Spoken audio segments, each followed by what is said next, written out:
Wa qala Nabi alaihi salatu wasallam wa khairud dunya wal akhirah mal ilmi wa syarfud dunya wal akhirah ma ilmi wal alim al wahid akbar min jihadil fadli indallah ta'ala min alfi syahid. Sebaik-baiknya dunia dan akhirat itu harus pakai ilmu. Semulia-mulianya dunia dan akhirat itu juga pakai ilmu. Ya. Wal alim al wahid, orang alim, orang cari ilmu, lalu dia pinter, satu saja, satu orang alim. Akbaru min jihadil fadli indallahi ta'ala min alfi syahid. Jadi lebih dahsyat, lebih besar keutamaannya daripada 1000 orang mati syahid. Jadi bahagia sekali kita itu kalau sering ngaji lalu menjadi alim, pinter. Kalau di sebelumnya kita sampaikan lebih baik daripada melaksanakan sholat sunat 1000 rakaat kan ya, khudzurul alim khairun min sholati alfi rakatin. Menghadiri majelis taklim lebih baik daripada sholat sunat 1000 rakaat. Kan itu. Lalu hadis yang kedua, man ghada ilal masjid liyata'allam la yuridu bihi illa liyata'allamahu aw yu'allimahu khairan fakana lahu ajru hajjin taman.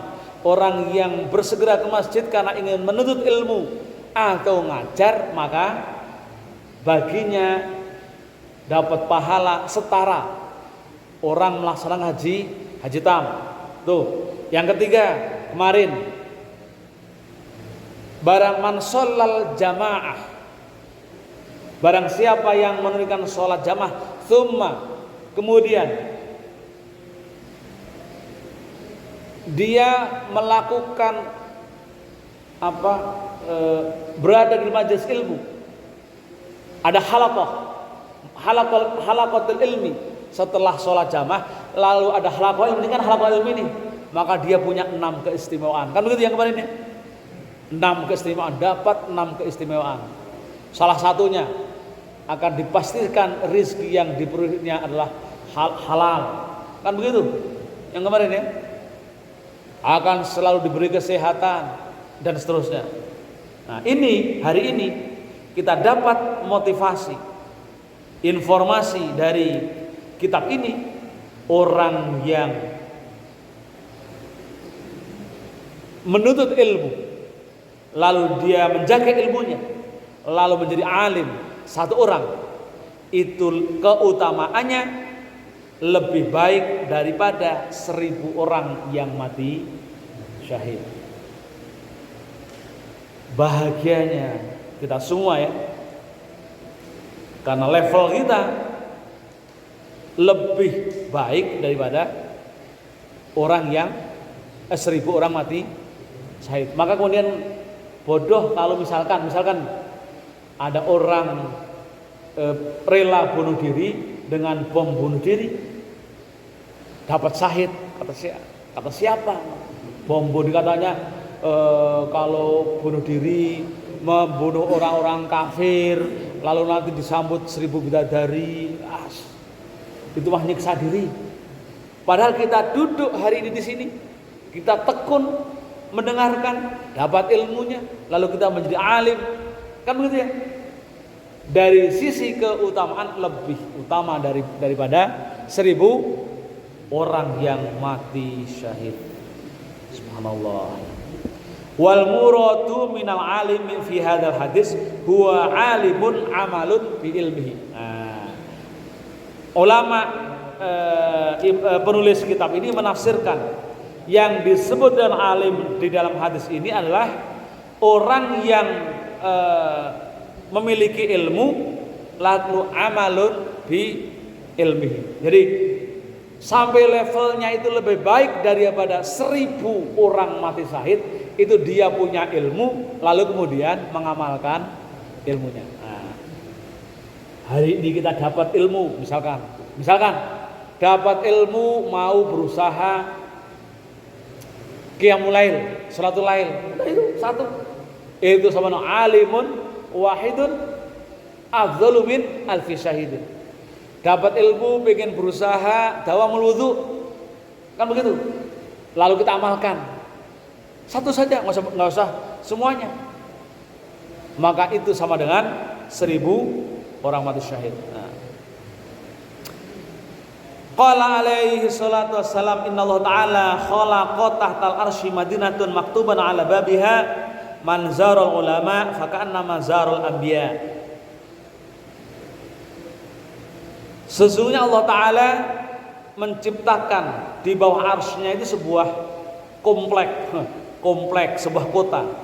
Maktuban ala babiha, dalam gerbangnya itu tertulis manzarul ulama faka'anna manzarul anbiya. Ini bagian dari keistimewaan. Barang siapa yang menziarahi ulama, maka faka'anna manzarul anbiya, maka dia seperti menziarahi para nabi. Kan ya? Di hadis kemarin kan disebutkan, fa inna ulama ummati ka'anbiya ibani Israel. Ulama-ulama umatku selevel seperti para nabi Bani Israel. Ya. Ini ada potongan yang manzar ulama faka'anna manzarul anbiya. Barang siapa yang menziarahi ulama, maka dia seperti menziarahi nabi. Maksudnya lebih kepada ngaji. Ziarah kubur bisa, tapi ketika ziarah kubur kita ambil ibrahnya. Ziarah kubur ke para ulama, kita ambil manfaatnya. Maka di kita ada namanya tradisi haul. Haul itu kan sebenarnya tidak hanya sekedar kirim doa, bukan. Haul itu adalah sebenarnya menziarahi atau mengingat amal baik para ulama, para guru kita, lalu kita bisa mengambil ibrah. Maka dari situlah kemudian kita melakukan haul, itu kemudian kita dapat pahala seperti menziarahi para nabi. Maka kalau kita kemudian dihaul, ya, usahakan ada ibrahnya yang bisa diambil oleh generasi. Minimal contohnya kalau masyarakat asli Jakarta dan sekitarnya adalah masyarakat yang ikhlas, memiliki keikhlasan yang sangat tinggi. Itu adalah contoh yang tidak bisa dikalahkan oleh yang lain. Bagaimana mereka beliau sering mewakafkan tanahnya untuk jalan tanpa harus dibeli, tanpa harus dibayar. Itu keikhlasan yang luar biasa. Coba, siapa yang pernah lihat kalau jalan yang kita lewati selama ini itu adalah beli? Gak ada. Semua diberikan secara cuma-cuma oleh leluhur kita. Betul gak?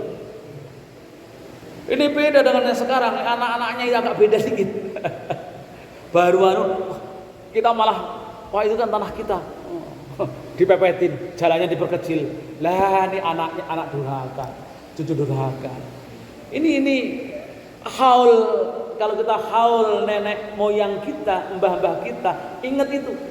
Barangkali itu yang bisa kita ingat. Selain kalau yang kebaikan lain kan ya paling anak langsung yang tahu. Tapi secara umum kita bisa melihat siapa yang mewakafkan tanah masjid ini tanpa harus beli. Kan gitu. Kalau sekarang harus beli. Sekarang tuh walaupun 1 meter beli. Dulu los kasih nes. Kan begitu. Itulah kebaikan, kehebatan orang tua kita yang memiliki keikhlasan ketika memberikan wakaf, memberikan aset pribadinya untuk kepentingan umum. Itu yang harus kita ikuti. Haul sampaikan itu. Kita sebut agar anak cucunya mengikuti. Jangan kemudian supaya anak cucu malah kemudian grogoti. Sudah diwakafkan untuk masyarakat, disebut-sebut ini kalau nggak ada orang tua saya nggak ada jalan. Waduh, ini ganggu nih.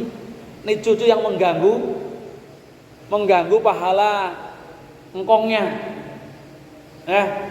Jadi ini maka kata Rasul, man zarul ulama faka'anna mazarul anbiya. Kesalahan itu yang perlu kita tiru. Walidha qala sallallahu alaihi wasallam, dalam hadis lain disebutkan, julusu sa'atin indal ulama, duduk sesaat di samping para ulama, ahabbu illallah min ibadati alfi sanatin, lebih dicintai di hadapan Allah daripada ibadah 1000 tahun. Ya Allah, begitu besar. Laki-laki ini duduk sesaat lebih dicintai di mata Allah daripada ibadah 1000 tahun. Kenapa begitu? Nah, kita jangan kemudian lalu ngajak nongkrong para ulama, bukan itu maksudnya. Oh, karena bunyi hadisnya itu julus sah indal ulama ahabu illallah min ibadi alfisan. Ada ulama, ayo ke rumah, ayo nongkrong. Karena nongkrongnya sesaat sama dengan lebih baik daripada ibadah 1000. Bukan itu maksudnya. Karena duduk dengan para ulama itu pasti membincang ilmu. Kan gitu ya? Pasti membincang ilmu. Enggak ada namanya ghibah, enggak ada namanya ngomongin orang. Enggak ada namanya ngajak maksiat, mesti ngajak kebaikan. Maka pasti duduk dengan para ulama meskipun sesaat itu mesti berbicara tentang ilmu. Maka itu maksudnya julusu indal ulama ilallah, ya, afdalu min ibadati alfisana. Jadi duduk bareng ulama walaupun cuma sesaat lebih baik daripada ibadah 1000 tahun. Itu maksudnya begitu. Hadir di majelis ilmunya. Bukan kemudian datang ke rumah, ayo ngobrol, ngopi-ngopi sambil ngerokok. Bukan begitu, bukan. Tapi thalabul ilmi maksudnya, begitu ya. Wallahu a'lam bishawab. Mudah-mudahan sekali lagi membawa manfaat dan berkah bagi kita semua, sehingga kita makin cinta untuk menuntut ilmu. Karena itu harapan kita. Kalau kita hitung pahala kita yang paling banyak apa? Kan begitu ya. Sholat hanya 5 waktu. Kadang juga di rumah ngomel-ngomelin sama istri, udah dosa berkurang pahalanya. Keluar semacam ini satu-satunya, salah satu pintu terbesar bagi kita semua untuk mendapatkan pahala besar, yaitu cinta ilmu, mengamalkan ilmu atau mencari ilmu. Demikian. Sampai di sini ada yang mau didiskusikan?